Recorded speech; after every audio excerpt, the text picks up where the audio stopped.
Right, hands up if you've ever changed the magazine on an SA80 while wearing full webbing and body armour. Now imagine doing that with literally any other rifle on earth. That's what this is really about. 5 rifle families are competing to replace the SA80, and while the marketing says they're all flawless, the reality on the ground is different. In fact, one of the top front runners for this contract was recently pulled from service in Sweden due to a critical mechanical failure. We're going to look at why that happened, the weights, the gas systems, and what it all means when you're the one carrying it. Let's get into it. This is a follow-up to our Project Grayburn overview, so if you haven't seen that, the link is in the description. Today it's pure tech. It's time to debate which rifle Britain should actually buy, and for once let's base it on the actual characteristics, not just because you used the HK416 at one time and it was mint. We've got 5 series contenders and a couple of dark horses. Let's start with the front runner. BDT is putting forward 2 rifles, and the first is Beretta's NARP. NARP is not the actual name of the rifle, name still to be assigned, but stands for New Assault Rifle Platform. The rifle itself is basically what happens when the Italians look at an AR-15 and say, we can do this better. The specs: 5.56 NATO, 3.2 to 3.3 kilos empty, much lighter than an SA80. Barrel options: 11.5, 14.5 or 16 inches. Short stroke gas piston, not direct impingement. Fully ambidextrous, mag release, bolt catch, safety, everything. 2-position gas regulator for normal suppressed fire. The clever bit is the recoil spring lives in the upper receiver, not in the buffer tube. That means you can fold the stock, collapse it, do whatever you want. Compare that to a standard AR where you're stuck with whatever stock fits over the buffer tube. It's also got thermal signature reducing paint to standard, and it's been designed from the ground up to work suppressed. The Italians have already adopted it, so it's not vaporware. Lighter weight than you've got now, genuinely ambidextrous, and mag changes are going to be substantially faster. The folding stock is a game changer for vehicle work. Sako M23/ARG. BDC's second option is the Sako M23, also called the Arctic Rifle Generation. Finland and Sweden have both ordered this in large numbers. The specs? Available in 5.56 or 7.62 NATO, AR-10 and AR-15 pattern depending on caliber. Short straight gas piston, barrel lengths from 11.5 up to 20 inches, fully ambidextrous. Cold hammer forged, hard chrome barrels. This rifle has been tested to NATO D14 standards and then tested beyond that in actual Arctic conditions. We're talking Finnish winters, muddy Finnish forests, sandy environments. The Finns don't mess about with reliability testing. The modularity is next level. You can configure it for 5.56 close quarters work or 7.62 designated marksman role using the same basic platform. Sweden ordered 22,500 of these rifles, but Sako's delivery schedule couldn't keep pace with Sweden's needs. The Swedes are rapidly expanding their armed forces, and their old rifles were knackered. So they bought the 15,000 Colt M4A1s as interim weapons to bridge the gap while waiting for Sako deliveries.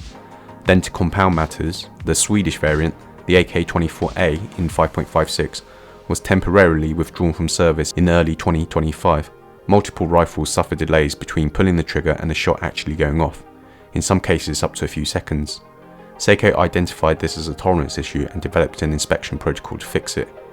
The AK-24 is now back in trials as of late 2025 with a fix implemented, but it means Swedish conscripts are training on those M4A1s while professional soldiers get priority for the Sako rifles once they're fully cleared. This is a relatively new design that's had both production capacity challenges and a significant technical issue requiring weapons to be pulled from service. That's not necessarily disqualifying, teething problems happen, but it's real world data. When it works, this is proven in harsh environments.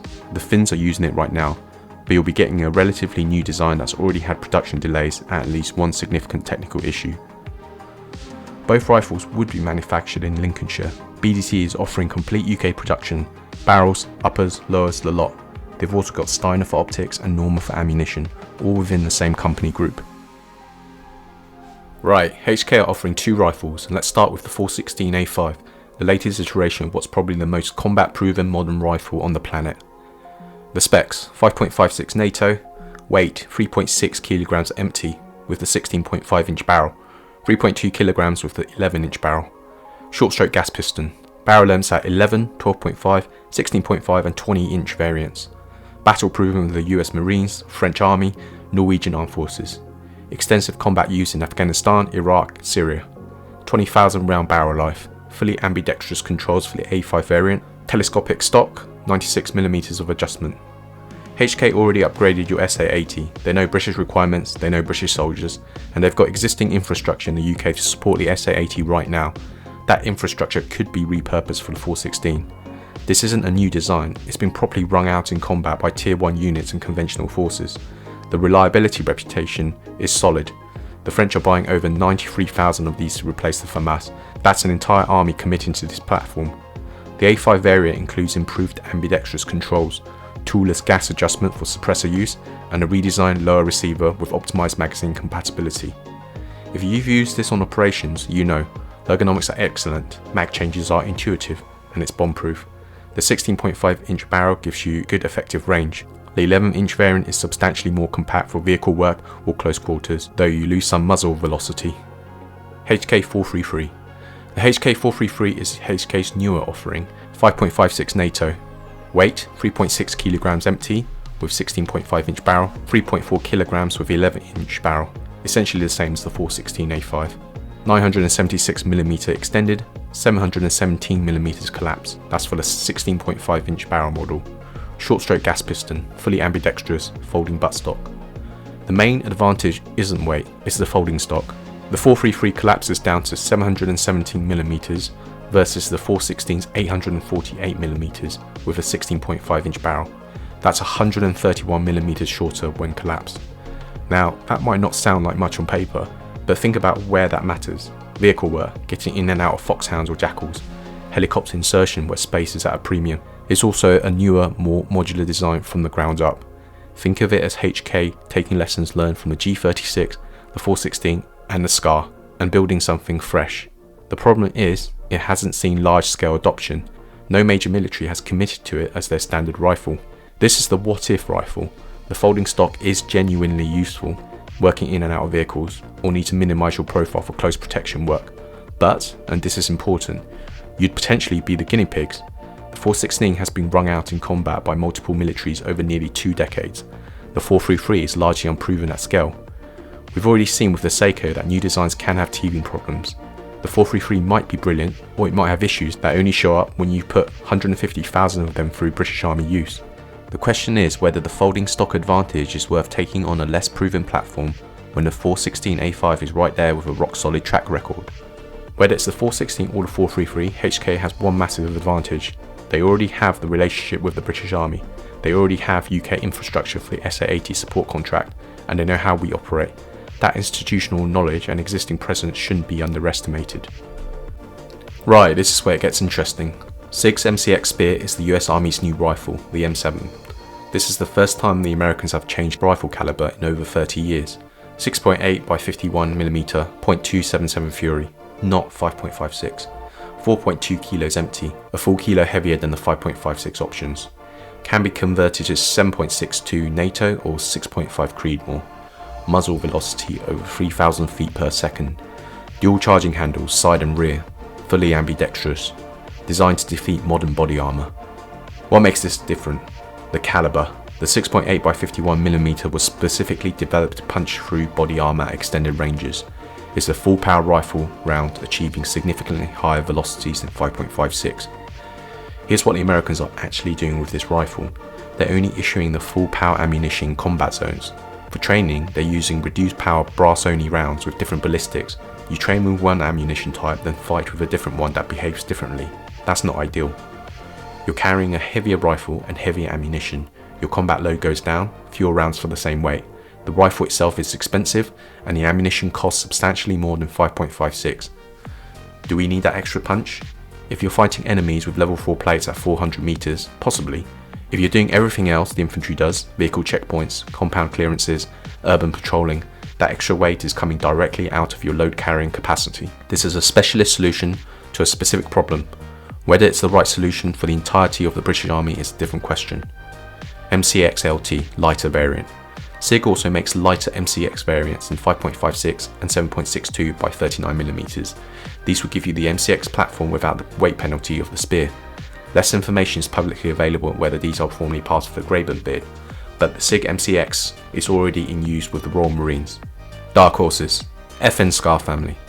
FN Herstal is offering the SCAR family, SCAR L in 5.56, SCAR H in 7.62. These are battle proven globally, particularly with US SOCOM and Belgian forces.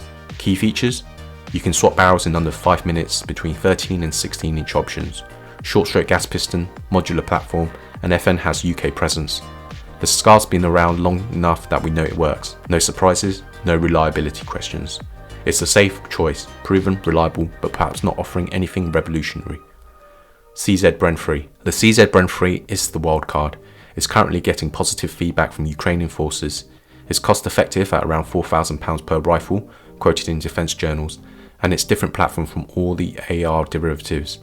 The problem is we don't have extensive British forces feedback on it, and CZ doesn't have the UK industrial presence BDT or HK have. It's an outsider bid. Knight's Armament. Knight's KS1 has already been selected for the Rangers and Royal Marines under Project Hunter. 10,000 rifles at 90 million. That's £9,000 per rifle. Exceptional accuracy, exceptional reliability, exceptionally expensive. The SR16 and SR25 variants are available in 5.56 and 7.62 respectively, but realistically these are specialist weapons. You're not issuing £9,000 rifles to an entire army of 150,000 to 180,000 weapons. Let's talk about what actually happens to you on the ground. Weight. The lightest, Beretta NARP HK416, the short barrel version, HK433, or around 3 to 3.3 kilos empty. Mid-range is the Sako M23, the SCAR depending on configuration.